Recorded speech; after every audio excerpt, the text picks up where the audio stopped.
Nous avons reçu des rapports de notre armée concernant le front, notamment à Dobropilya et dans la direction de Pokrovsk.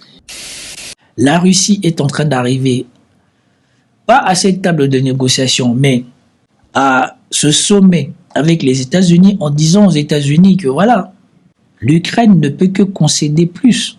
Parce que concrètement, ce qu'on a demandé, les frontières administratives, on est plus proche de le concrétiser nous-mêmes que de le demander. Donc, nous dire à nous que l'Ukraine va juste sortir aux frontières administratives, c'est rien. C'est quelque chose que notre armée, aujourd'hui, est de plus en plus en passe de pouvoir réaliser sur le terrain. Bonjour mesdames et messieurs, bienvenue sur ce live. Nous allons commencer, bien évidemment. On ne va pas oublier de vous dire, pour les lives, c'est Hertz Commande Live. Pour les petits clips, c'est Hertz Commande Clip. Sans plus tarder, c'est parti. Je sais que vous êtes fatigué de voir les cartes sur Military Summary et vous voulez quelque chose de plus bref, de plus condensé. On va essayer de voir les choses autrement, de voir l'évolution du terrain et des combats en Ukraine autrement. On va commencer par voir le résumé que France 24 nous fait soi-disant de les lignes de défense et après on verra les cartes. Les lignes de défense ukrainiennes dans la région de Donetsk sont-elles en danger ? Selon plusieurs analystes militaires, les troupes russes ont effectué plusieurs percées jusqu'à plus de 10 km par endroit. Plusieurs villes majeures sont menacées, dont Pokrovsk et Kostiantynivka. La route logistique T0514 reliant Dobropilya à Kramatorsk aurait même été franchie. C'est à proximité de cet axe que Kiev a formé ces derniers mois une nouvelle ligne de défense. Des percées que le président ukrainien tente de minimiser, évoquant seulement des avancées d'infanterie à pied sans blindés qu'il promet de neutraliser. Nous avons reçu des rapports de notre armée concernant le front, notamment à Dobropilya et dans la direction de Pokrovsk. Des mesures ont été prises pour remédier à la situation et je suis reconnaissant envers chaque unité, chacun de nos soldats qui s'emploient actuellement à détruire les occupants. Mais l'anxiété grandit dans la région. Certains Ukrainiens n'hésitent pas à critiquer l'état-major, comme cet ancien commandant de la brigade Azov, qui parle de désastres qui s'aggravent de jour en jour. La situation a poussé les autorités de la ville minière de Bilozersk à évacuer les habitants. Elle se situe à quelques kilomètres de la route T0514. Ils nous bombardent intensément depuis 3 jours d'affilée maintenant. C'est très difficile de tout laisser derrière soi et de partir dans un endroit que l'on ne connaît pas. L'armée ukrainienne et Volodymyr Zelensky se retrouvent donc sous pression à quelques jours de la rencontre entre Donald Trump et Vladimir Poutine. Un sommet en Alaska auquel le président ukrainien n'a pas été convié. Quelques groupes de... Là, vous venez d'entendre le résumé de l'enfoncement des lignes ukrainiennes par les Russes. Et donc, on va passer. Là, on va mettre... Alors, en premier, je vous ai photographié cette carte. Enfin, cette capture d'écran. Cette capture d'écran, c'est les différents sujets qui ont été abordés par la chaîne Military Summary. C'est environ sur 12 jours, parce qu'il y avait un moment, il n'avait pas publié. Donc, c'est sur 2 semaines. Et là, vous voyez comment on est passé de Chassiviar qui est tombé il y a à peu près 2 semaines, 14 jours, à aujourd'hui. Là, vous pouvez lire, ici, il y a eu un jour, le front est tombé. Déjà, ça commence ici. Le Donbass est en train de tomber. Ici, le tournant. Ici, le front est en train de tomber. Ici, la percée. Et là, les différentes possibilités. Alors, nous allons voir concrètement qu'est-ce que ça veut dire. Vous avez l'évolution de la situation. Ça, c'était à peu près il y a 3 jours. Il y a 3 jours, Pokrovsk, c'est là. On a dit que les Russes étaient rentrés dans Pokrovsk. Et que les Russes, ils avaient arrêté d'attaquer le flanc ouest de Pokrovsk et qu'ils se concentraient sur le flanc est de Pokrovsk et ils essayaient de contourner Pokrovsk et d'aller atteindre la ligne que vous avez vue tout à l'heure de l'autoroute, soi-disant qui passe derrière, qui serait quelque part ici, et aussi des lignes de défense. La deuxième ligne de défense dans le Donbass est quelque part derrière ici. Cette ligne de défense n'avait pas été finie d'être construite, tandis que les Russes, pour pouvoir percer et peut-être aussi prendre à revers Kramatorsk voulaient absolument atteindre cette ligne pour déjà couper la ligne entre Pokrovsk et Kramatorsk. Et donc ça, c'était il y a 3 jours. Comme vous voyez, regardez bien ici, cette zone. Il y a 3 jours, quand c'est gris, c'est que la zone est contestée. Elle n'appartient encore à personne. Et à chaque fois qu'une zone est grise et mise, ça veut dire qu'il y a des combats entre les Russes et les Ukrainiens dans cette zone. La situation initiale est celle-ci. Pokrovsk est là. Début de l'encerclement, début de l'attaque. Ici, ils ont trouvé une faille. Début de l'attaque ici. Ils veulent aller vers le nord pour couper cette ligne qui se trouve ici, l'autoroute de ravitaillement, où la journée d'après, vous voyez que la zone grise s'est étendue. Elle est devenue beaucoup plus grande et on a une présence russe ici beaucoup plus loin. Et nous avons les Ukrainiens qui sont là pour essayer de contrer. Et regardez bien Pokrovsk. Vous voyez, il y a encore une zone pour permettre aux Ukrainiens de sortir. La zone, elle était encore là. Et ensuite, voilà, qui a semé la panique et qui sème la panique. Quand une armée tombe ou quand un front tombe, contrairement aux choses que dit Xavier Titelman, quand tu t'effondres pas de manière genre tu descends petit à petit. Tu t'effondres, c'est comme quelque chose d'exponentiel ou une fonction inverse. La fonction inverse, elle monte comme ça et elle tombe comme ça. Donc quand ton armée s'effondre, elle s'effondre pas par palier, elle s'effondre d'un coup. Parce que quand on rentre dans un endroit, et ben après tu peux plus résister. Les Russes ont trouvé une zone de faiblesse, comme ils le disaient souvent sur LCI. Les Russes attaquent un peu partout et là où ils trouvent une zone de faiblesse, ils mettent le paquet. Qu'est-ce que les Russes ont trouvé ici? Qu'est-ce qu'ils ont provoqué ici?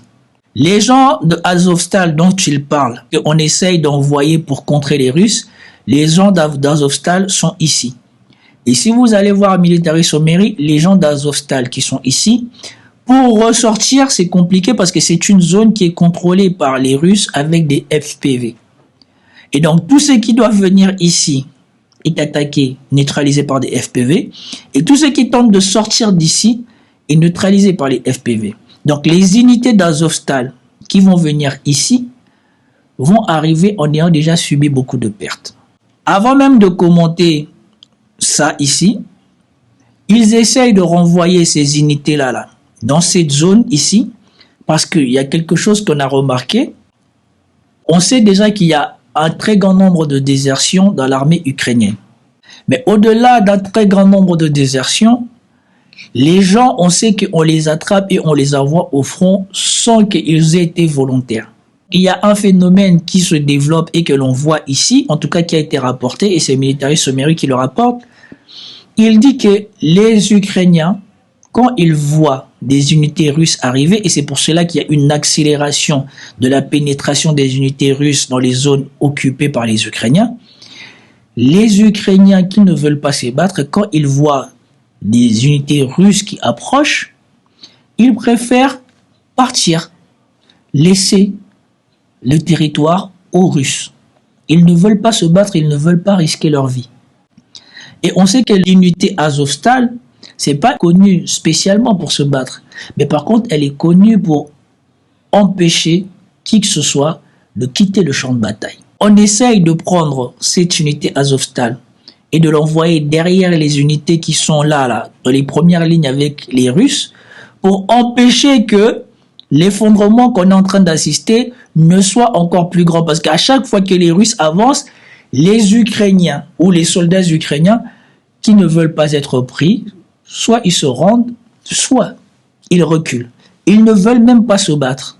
Voilà maintenant comment Pokrovsk se retrouve encerclé. Parce que dans l'image précédente que je vous avais montrée, vous voyez que Pokrovsk, ils avaient un couloir de sortie. Là, quand je vous montre ici, le couloir de sortie, il est quasiment en train de se refermer. Et en même temps, on vous montre ici que les Russes sont en train de prendre le flanc nord-ouest de la ville et le flanc sud-est de la ville et le flanc nord-est de la ville. Et vous voyez que ça peut se refermer si les unités qui sont là continuent à faire ce qu'ils font là, de renoncer à se battre. Enfin, tous les Ukrainiens qui sont dans cette poche, seront prises au piège. S'il y en a de milieux, ils ne pourront pas sortir parce que déjà ici, ils ont du mal à sortir et pourtant, le couloir de sortie est beaucoup plus grand. Là, le couloir de sortie de Pokrovsk est devenu beaucoup plus petit parce que regardez la zone contestée, elle est toute petite. Et les flèches symbolisent les avancées de l'infanterie. Peut-être que j'ai mal compris, mais l'infanterie, quand elle avance, elle permet aux dronistes, ou je ne sais pas s'ils ramènent des choses pour mettre en place qui permet aux dronistes de pouvoir survoler la zone en ayant leur matériel électronique qui permet de neutraliser les drones ennemis et de favoriser leurs drones. Mais en tout cas, là où l'infanterie russe arrive, peu de temps après, il y a un contrôle des dronistes russes qui s'installent. Peut-être qu'eux, ils ramènent des drones de loin et les dronistes de là où ils sont, ils peuvent utiliser ces drones-là sans être là. Comme on a montré des flèches, des éclaireurs ou des saboteurs russes qui sont là, si ils ont installé des choses pour qu'on puisse opérer avec des drones, ça veut dire que c'est cuit pour les Ukrainiens qui sont là-dedans. Ils pourront plus sortir, il n'y a plus de couloir de sortie. Vous voyez que, d'après ce qui se dit, ce sont des unités de sabotage. Ils sont partis pour préparer les terrains parce que comme ça, les soldats russes qui sont dans cette zone vont pouvoir rentrer dans cette zone et vice-versa. Du coup, quand l'infanterie, les blindés et tout ça pourront arriver ici, ces unités-là de sabotage pourront encore plus s'enfoncer dans les lignes ukrainiennes.